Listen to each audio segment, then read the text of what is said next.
শুভ সকাল আমার প্রিয় বন্ধুরা, তোমরা সবাই কেমন আছো? আশা করছি তোমরা সবাই খুব ভালো আছো। রাজনামারা ছোট্ট একটা গ্রাম থেকে আমি পূজা তোমাদেরকে জানাই পূজার ব্লগ চ্যানেলে অনেক ভাইয়ের স্বাগত আর অনেক অনেক ভালোবাসা। এখন ঘুম থেকে উঠলাম, কিছুক্ষণ হয়েছে, 6টার সময় উঠেছি, এখন 6:30 বাজে। তো বাইরের ওয়েদারটা তোমাদেরকে দেখায়। বাইরের ওয়েদারের সকালের দেখো, কেউ এখনও ঘুম থেকে ওঠেনি আর কোনো দোকানও খোলেনি। তো এখন ওই 6:30 মতো বাজে। তো এখন থেকে ব্লগটা শুরু করছি, তোমরা সবাই পাশে থেকো আর প্রথম থেকে শেষ পর্যন্ত দেখো, এইটুকু তোমাদের কাছে অনুরোধ করলাম। আর এখানে দেখতেই পাচ্ছ সবাই ঘুমাচ্ছে, কেউ কিন্তু এখনও ঘুম থেকে ওঠেনি। আমি উঠে না মশুরির ওই দুদিকের কোণটা খুলে দিয়েছি, কারণ ঘরের ভেতরটা না ছোট জায়গা, অসুবিধা হয়। আর ঘুম থেকে উঠে আগে প্রথম আটাটা আমি মেপে নিয়েছি, তো ফুচকার আটাটা, তো আটাটা মাখা হয়ে গিয়েছে। আর আটা মাখানো হয়ে যাওয়ার পরে আমি গিয়েছিলাম বাসন মাজার জন্য পুকুর ঘাটে। তো ওইখান থেকে আমি বাসন মেজে দেখো বাড়ি চলে এসে বাসনগুলো আমি গুছিয়ে রেখে দিচ্ছি, যে জিনিসটা যেখানে রাখি আমি সেখানেই রেখে দিচ্ছি। আর বাসনের গামলাটা না একটু ছোট, জানো তো, আর ওই বড় বড় ডেচকি হাঁড়ি এই গামলাটার মধ্যে ধরে না। আর এই যে হাঁড়িটা দেখতে পাচ্ছ, এই হাঁড়িটা আমার আমাদের ওই বাড়ির হাঁড়ি, এটা উনুনে রান্না করার জন্য হাঁড়ি। তো দুদিন মিস্ত্রির জন্য রান্না করছি না, তো ওই জন্য বড় হাঁড়িটা ওই বাড়ি থেকে এনেছি। আর এখন দেখো আমাদের দোকানটা খোলা হয়ে যাচ্ছে। আজকে সকালবেলা ঘরের কাজকর্ম না তেমন তোমাদের সাথে শেয়ার করতে পারিনি, জানো তো, ওই কারণ আমার ফোনের স্ট্যান্ড ছিল না আর ভিডিওটা করে দেওয়ার কেউ লোকও ছিল না, এর জন্য আমি ভিডিওটা দেখাতে পারিনি সকালে। তো দেখো এখানে হরলিক্স আছে, তো এটা রাজস্বী শোনার জন্য এনেছি, তোকে খাওয়াবো। ওর কদিন শরীরটা খুবই খারাপ। আর এখন দেখতে পাচ্ছ আমি কলে যাচ্ছি, কারণ একদম না বোতলের জলগুলো শেষ হয়ে গিয়েছে, খাওয়ার মতন একদম জলই নেই। এর জন্য আমি ব্যাগের মধ্যে বোতলগুলো নিয়ে যাচ্ছি। ওই রাস্তা ধরে না কিছুটা দূরে আমাদের কলটা, ওখান থেকে আনতে হয়। আর এখন দেখো পাখিরা সব খাওয়ার জন্য দেখো সব বসে রয়েছে, তো পাখিদেরকে খেতে দিয়ে দিচ্ছি, জানো তো। আর সকালবেলা একটা সুন্দর ওয়েদারের মধ্যেই পাখির ডাক না, এই গ্রামে গঞ্জে ভীষণই খুব ভালো লাগে। আর তোমাদেরও শুনলে হয়তো ভালো লাগবে, আমার তো খুব ভালো লাগে এভাবে পাখির ডাকাডাকি। তারপর দেখো খেতে খেতে মারামারি করছে, এই দৃশ্যটা না একদম দেখলে চোখই জুড়িয়ে যায়। তো কটা শালুক পাখি ছিল, তো ওরা খাচ্ছিল বলে না সব মারামারি করছিল। আর এই পাখির কিচিরমিচির ডাক খুব ভালো লাগে গ্রাম বাংলায়, জানো তো। সকালবেলা যখন ঘুম থেকে ওঠা হয়, তো এভাবে পাখির ডাক শুনতে ভীষণ ভালো লাগে। এখন জানো তো রান্না বান্না বসিয়ে দিয়েছি, ফুচকাটা আমার ভাজা হয়ে গিয়েছে, ঝাঁকাই করে রোদে দিয়ে দিয়েছি। আর দেখো ভাতটা ফুটছে, গ্যাসেই রান্না করছি যেহেতু রান্নাঘরটা এখন বন্ধ রয়েছে। আর রান্নাঘরের উনুনগুলোও ভেঙে গিয়েছে, তো যতক্ষণ না আর রান্নাঘর ঠিক হচ্ছে, তো উনুন তো কোন জায়গায় করব বলো। তো আমার একটা ছোট তোলা উনুন রয়েছে, তো ওই উনুনটায় রান্না আপাতত করা হচ্ছে, ফুচকার আলু টালু সিদ্ধ হচ্ছে। আর এখন দেখো আমি মাংস আনা হয়েছে ওই 1.5 কিলো মতো, তো ওই মাংসটা বাটা মশলা দিয়ে রান্না করব। এর জন্য পেঁয়াজ, আদা, রসুন, জিরে, চন্দুনি ধনে সব একসাথে দিয়ে দেখো একটা পেস্ট বানিয়ে নিয়েছি। তো এই বাটা মশলাটা দিয়ে মাংস করব। আর এখানে দেখো গ্যাসেতে আমি আলুটা ভাজা করে নিচ্ছি, এটা জানো তো নতুন আলু।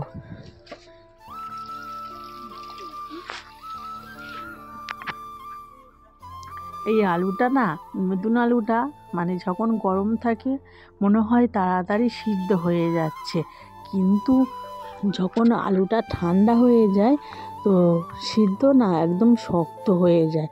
আর এখানে দেখো আমার না বড় যে গামলাটা, তো সেটা নেই জানো তো। ওই যে প্লাস্টিকের বালতির মধ্যে আমি ফ্যানটা গড়িয়ে নিচ্ছি, আর ফ্যানটা যখন গড়াতে যাচ্ছিলাম তখন আমার হাত থেকে না পড়ে যাচ্ছিল।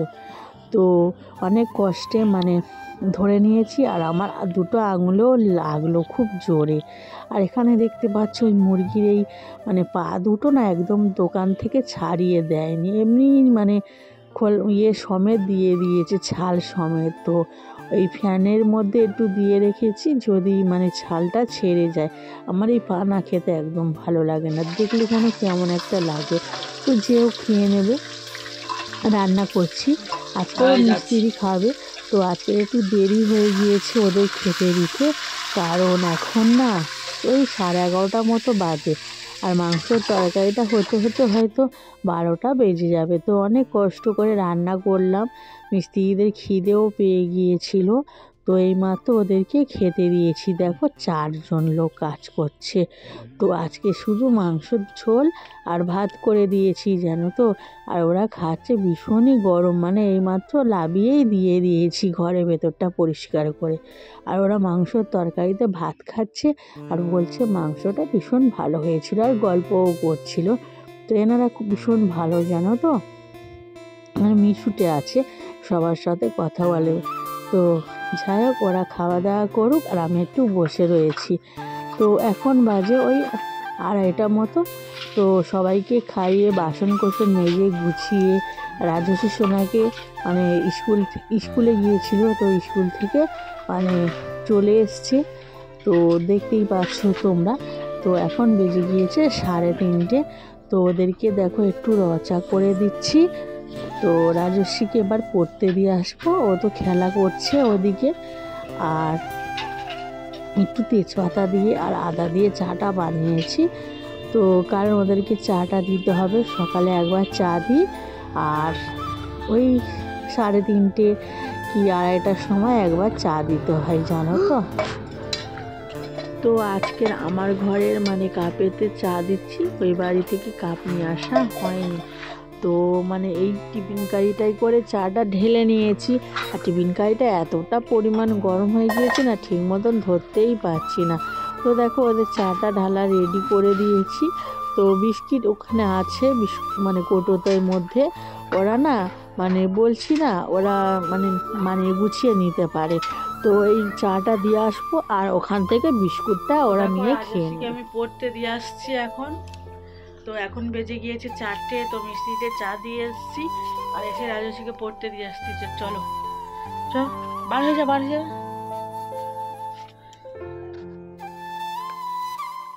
তো রাজস্বীকে পড়তে দিয়ে ঘরের কিছু কাজ আছে, সেই কাজগুলো আমি গুছিয়ে নেব। তো ওই যে দুপুরবেলা মিস্ত্রিদের খেতে দিয়েছিলাম, এর জন্য অনেক থালা বাসন বাটি পড়েছে। তো এইগুলো মেজে আর গামলির মধ্যে না জলটা ঝরাতে দিয়ে দিয়েছিলাম।